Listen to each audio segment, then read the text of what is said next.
Meu nome é Pastor Marcos Granconato, sou da Igreja Batista Redenção e eu quero abordar o tema ligado à importância da teologia para o ministério cristão ou ministério pastoral. Eu quero destacar, nesse breve filme que estamos fazendo, eu quero destacar a importância da teologia para o ministério em 3 campos. Em primeiro lugar, eu quero destacar a importância da teologia para o ministério no campo da consolação. Porque a teologia, o estudo teológico, é importante para o ministro cristão no campo da consolação. Geralmente, as pessoas têm noções de Deus que são noções intuitivas ou noções que advêm de certos conceitos filosóficos. Então, em noções populares, mais intuitivas, Deus é um espírito que está em algum lugar aí no céu e que eventualmente interfere nos nossos assuntos, especialmente quando estamos passando por alguns problemas. Pelo menos essa seria a esperança um tanto ou quanto vaga dessa visão intuitiva de Deus, um ser distante que eu não sei definir muito bem como ou quem é, mas que talvez eu possa contar com ele eventualmente em alguma dificuldade.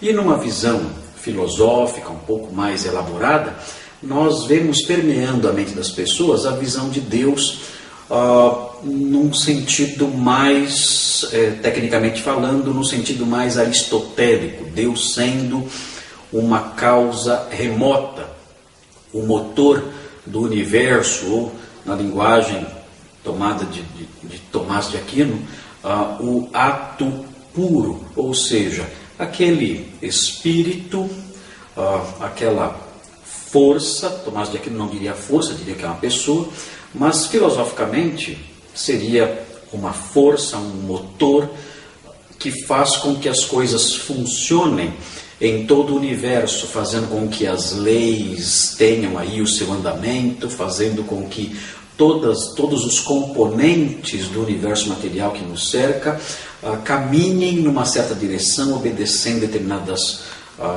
leis e normas, e enfim, tudo gire com certa perfeição. Esse Deus que é decorrente de um conceito intuitivo, ou mesmo esse Deus que é construção da mente filosófica mais intelectualizada, é um Deus extremamente distante, é um Deus com quem não podemos contar no dia a dia, é um Deus que não me acompanha nas horas das minhas lutas, nos momentos em que eu preciso de consolo, de amparo, de um amigo no momento da solidão. Não é um Deus assim. É, como o próprio Aristóteles definiu, a causa remota, apenas isso, uma causa, um motor que põe tudo em movimento, mas que está distante em algum lugar aí do universo que nós não sabemos definir ao certo onde é. Mas quando nós estudamos teologia, quando o ministro cristão se debruça sobre a teologia, não me refiro a essas pessoas que se auto-intitulam pastores ou se auto-intitulam apóstolos ou coisas do gênero. Estou me referindo aos pastores que levam a sério o estudo teológico. Quando esses pastores se debruçam sobre a Sagrada Escritura e começam a se dedicar a um trabalho mais sério de exegese, de reflexão, de conhecimento do texto bíblico, tanto do Velho como do Novo Testamento, esses pastores, esses teólogos descobrem um Deus diferente, um Deus que está presente, um Deus que acompanha o drama humano de perto, um Deus que fala, um Deus que consola, um Deus que anima. O salmista diz num dos salmos mais conhecidos da Bíblia, o Salmo 23, Tu estás comigo, a tua vara e o teu cajado me consolam. O Senhor se torna uma espécie de anfitrião que recebe os seus queridos, os seus amigos, os seus servos na sua casa e prepara um banquete com eles. e que nos momentos em que essas pessoas, esses servos, esses discípulos do Senhor estão passando pelo vale da sombra da morte, Ele ali os acompanha, e Ele os ensina, Ele os instrui, Ele lhes fala ao coração, Ele lhes corrige o erro, Ele os admoesta e às vezes, quando necessário, até mesmo os disciplina. Por isso é muito importante o estudo teológico, porque o estudo teológico da perspectiva bíblica cristã coloca diante dos olhos do estudioso, diante dos olhos do ministro, esse Deus próximo, esse Deus acessível. E ele precisa apresentar esse Deus ao seu rebanho, que invariavelmente tem noções muito vagas ou distantes desse ser supremo, conforme as pessoas dizem por aí. Não, o ministro que se debruça sobre a teologia será capaz de, à luz do seu conhecimento teológico, apresentar diante do seu rebanho e construir na mente daqueles que Deus lhe confiou a visão correta de um Deus próximo, de um Deus amigo, de um Deus que é como um pai, companheiro, que acampa ao redor daqueles que o temem, um Deus que os livra, um Deus que lhes traz consolação e amparo. Nós estamos vendo algumas áreas em que o estudo teológico se mostra importante para o ministério pastoral, para o ministério cristão. Eu mencionei a princípio a importância da teologia para a consolação, como algo importante para o ministério cristão, na medida que o pastor apresenta um Deus presente ao seu povo. E a segunda área de importância da teologia para o ministério cristão é importância para a limitação. O que eu quero dizer com isso? O que significa a teologia como um fator importante para a limitação? Eu quero dizer o seguinte: o estudo teológico habilita o pastor a saber o momento em que ele dirá, eu não sei. E isso é muito importante, porque o povo confiado ao ministro cristão, as ovelhas desse pastor, vendo que ele é um estudioso e sabendo do seu empenho para conhecer a verdade, quando ouvir desse pastor dedicado a frase eu não sei, vai respeitar profundamente esse pastor por sua honestidade e aprender algo muito importante, ou seja, nem tudo o que nós temos como revelação de Deus representa a plenitude daquilo que Ele é.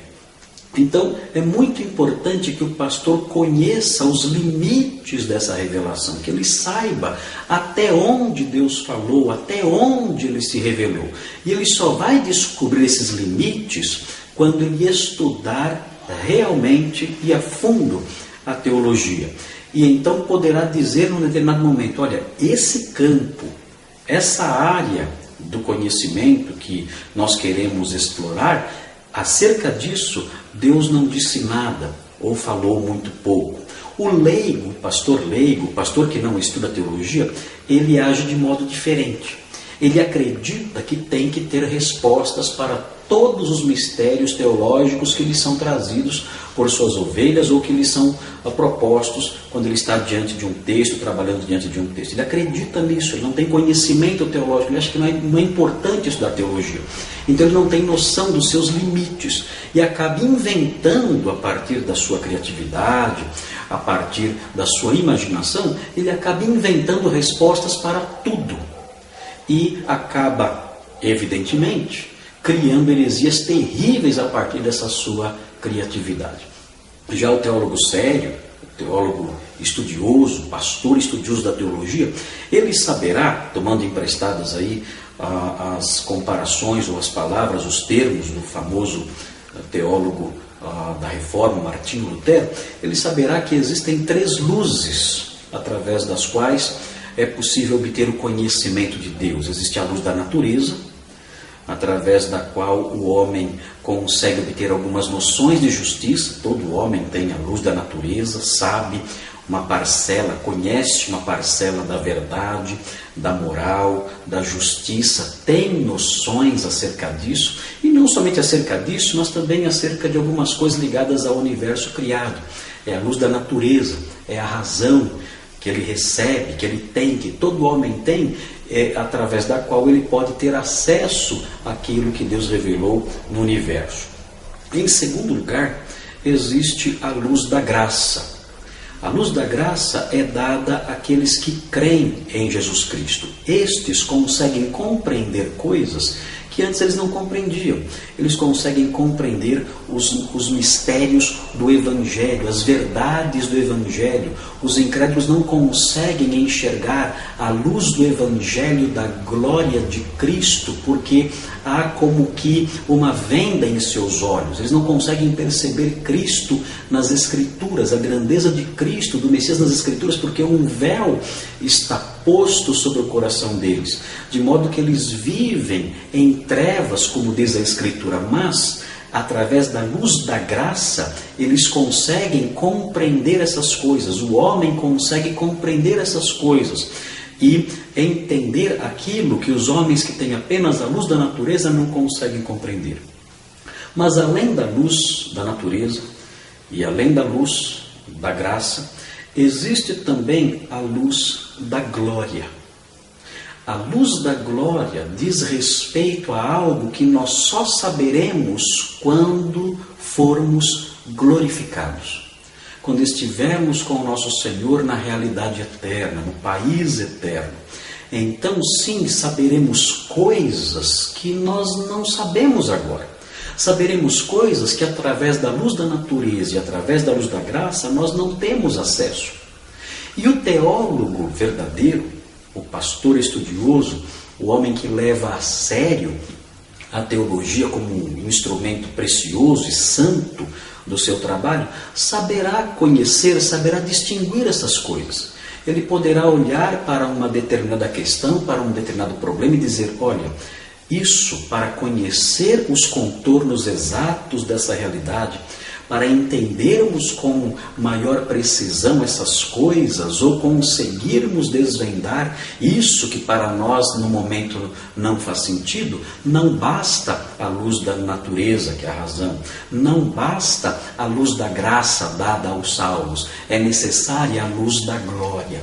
E nós não temos acesso à luz da glória agora, um dia teremos. Portanto, se Deus se calou ao se revelar pela luz da natureza em coisas através das quais a luz da natureza possa se fazer conhecida, ou se Deus não se revelou em certos aspectos de maneira que através da luz da graça possamos conhecer algumas coisas, o teólogo saberá distinguir isso e dirá, olha, essa matéria não pode ser acessada, não pode ser conhecida através dessas luzes. Só quando estivermos no céu, com a luz da glória, saberemos distinguir essas coisas. Então, é importante que o pastor estude teologia para conhecer os seus limites. O estudo teológico é importante para a limitação. Isso, obviamente, frisando mais uma vez, vai evitar que esse pastor invente respostas e assim crie novas heresias, tentando descobrir aquilo que o Senhor não nos revelou. O ensino teológico, ou estudo teológico, é importante também para o ministério pastoral na área de transformação. Em que sentido a teologia é importante para o pastor no campo da transformação? É importante na medida em que ela serve como instrumento para transformar o rebanho. O rebanho, o povo de Deus, precisa sair dos princípios elementares da fé. O povo de Deus precisa de alimento sólido. Ele não pode ficar engatinhando na vida cristã e no conhecimento cristão, e muito menos tentando arrancar nutrientes o tempo todo de um leite teológico ralo.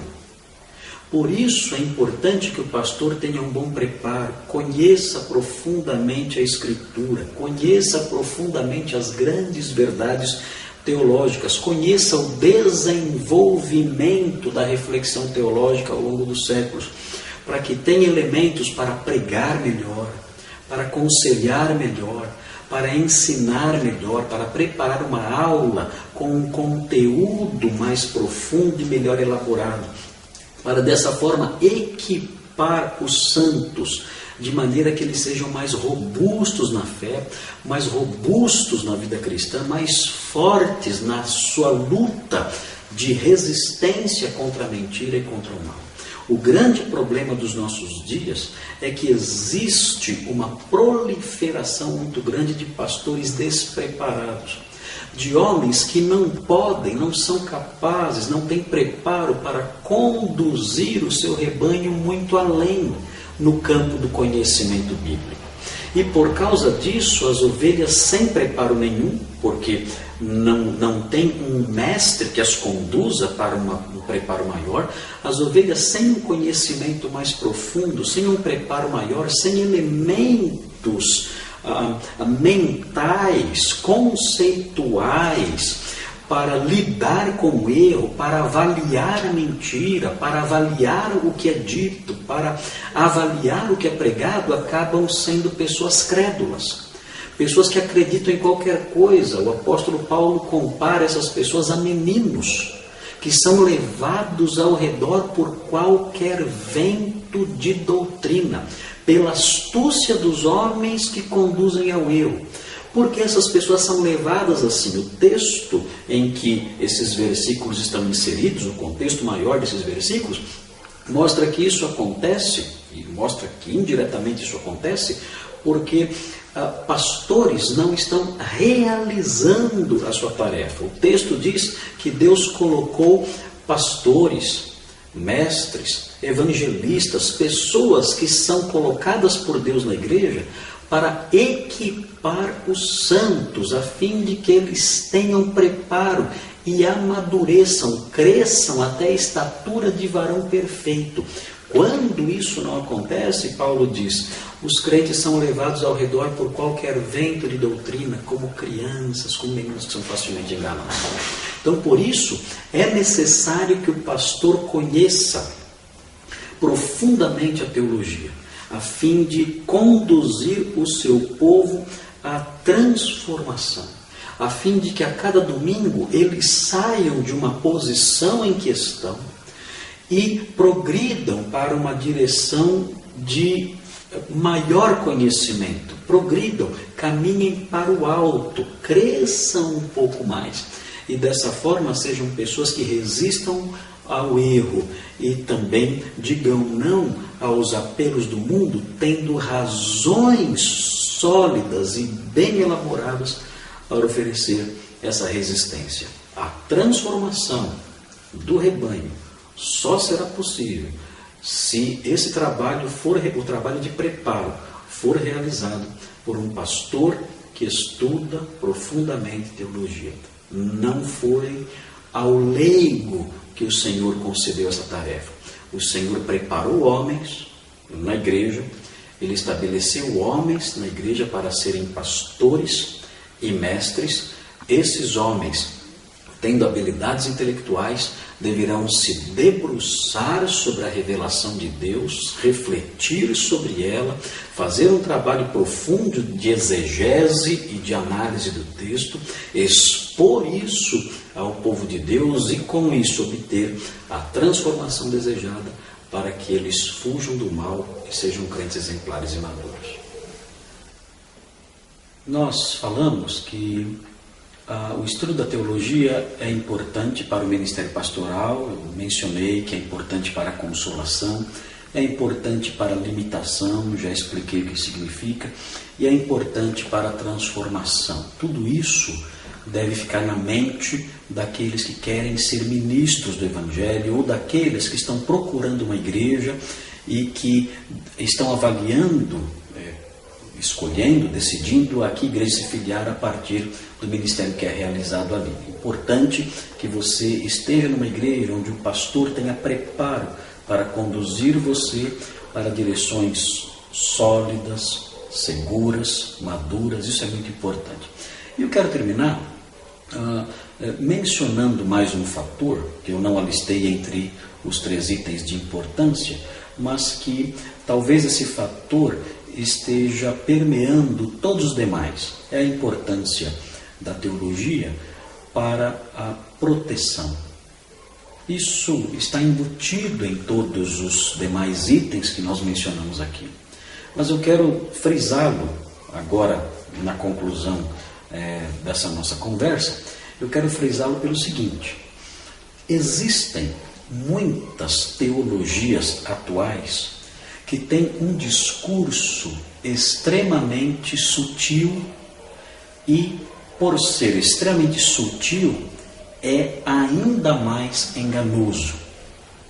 Quando nós ouvimos discursos ligados à teologia da prosperidade, ou discursos ligados à teologia da libertação, ou mesmo o triunfalismo, aí, que em vários aspectos se confunde com a teologia da prosperidade, fica muito fácil para qualquer crente detectar isso e perceber, e olhar e dizer: olha, isso aqui é teologia da prosperidade, ou isso aqui é o triunfalismo, essa teologia mais abrangente que envolve aí não somente ter dinheiro, mas também ter saúde, vitória em qualquer problema. Então é muito fácil para o leigo e muitas vezes até para o incrédulo, a pessoa que nunca leu a Bíblia, olhar para isso e perceber que aquela teologia, aquele sermão, aquela palestra que está sendo dada, está indo nessa direção. Mas existem desvios, existem heresias que adotam uma linguagem ortodoxa, que adotam uma linguagem muito parecida ou até idêntica à linguagem dos pastores de Deus. Existem teologias em que o teólogo diz uma coisa, usa um termo ou usa uma expressão consagrada aí na história do pensamento cristão, consagrada na história da teologia como uma expressão ortodoxa, e ele usa essa expressão pensando outra coisa, diferente daquela que o ouvinte está pensando quando ele ouve aquela palavra. Essas teologias, estas sim, são as mais perigosas, porque você pensa que está diante de um homem de Deus, você pensa que está diante de alguém que está ensinando a verdade bíblica, quando na realidade, sutilmente, ele está instilando na sua mente heresias destruidoras. Observe, por exemplo, a teologia do processo.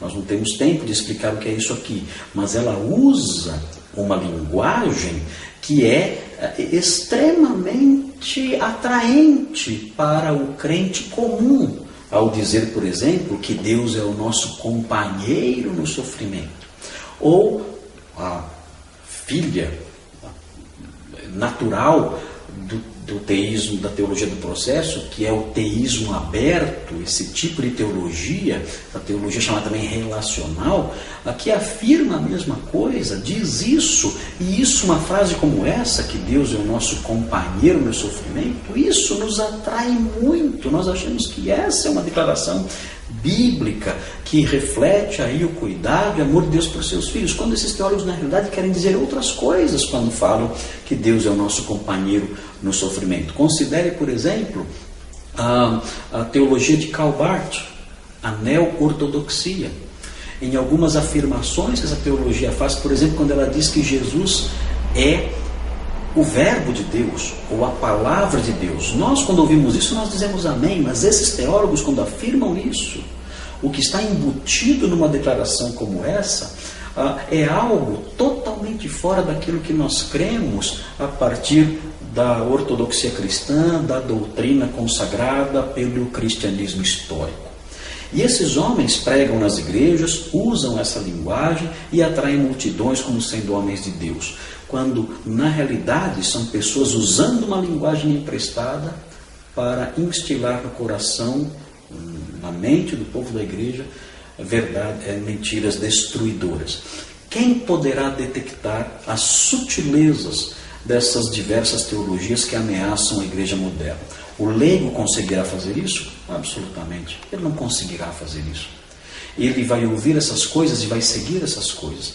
Mas o homem preparado, o pastor preparado, o pastor que se debruçou sobre os livros de teologia sistemática, o pastor que se debruçou sobre os livros de história do pensamento cristão, história da teologia, o pastor que gasta o seu tempo lendo artigos, lendo livros, conhecendo os diversos movimentos atuais ou mesmo antigos que se levantam e que ameaçam a igreja, este homem, em poucos minutos, ele conseguirá detectar o discurso que está eivado, que está viciado pelo erro, pela heresia e pela mentira.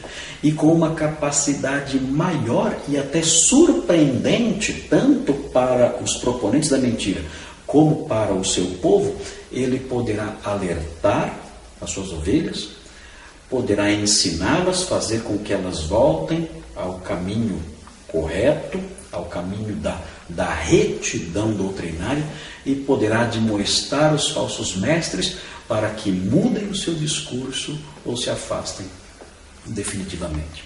Por isso, queridos, a teologia é extremamente importante. Essa visão que existe hoje em dia, de que a teologia é letra e intelectualismo, isso não tem valor nenhum, esse discurso que parece tão piedoso, esse discurso que parece tão espiritual, na verdade é um engano de Satanás, para que os crentes negligenciem o estudo teológico profundo, é um engano de Satanás para que os crentes façam oposição aos homens intelectualmente bem preparados, e desse modo os soldados da fé sejam tirados da batalha e o campo fique aberto para que a mentira entre, para que o pecado entre, para que a destruição da igreja aconteça. Não creia nesse discurso que despreza o estudo teológico. O estudo teológico é uma bênção de Deus, e Deus colocou isso nas mãos de homens que Ele chamou para proteger a igreja, edificar a sua vida e afastar e calar o discurso dos maus. É isso, que Deus abençoe vocês.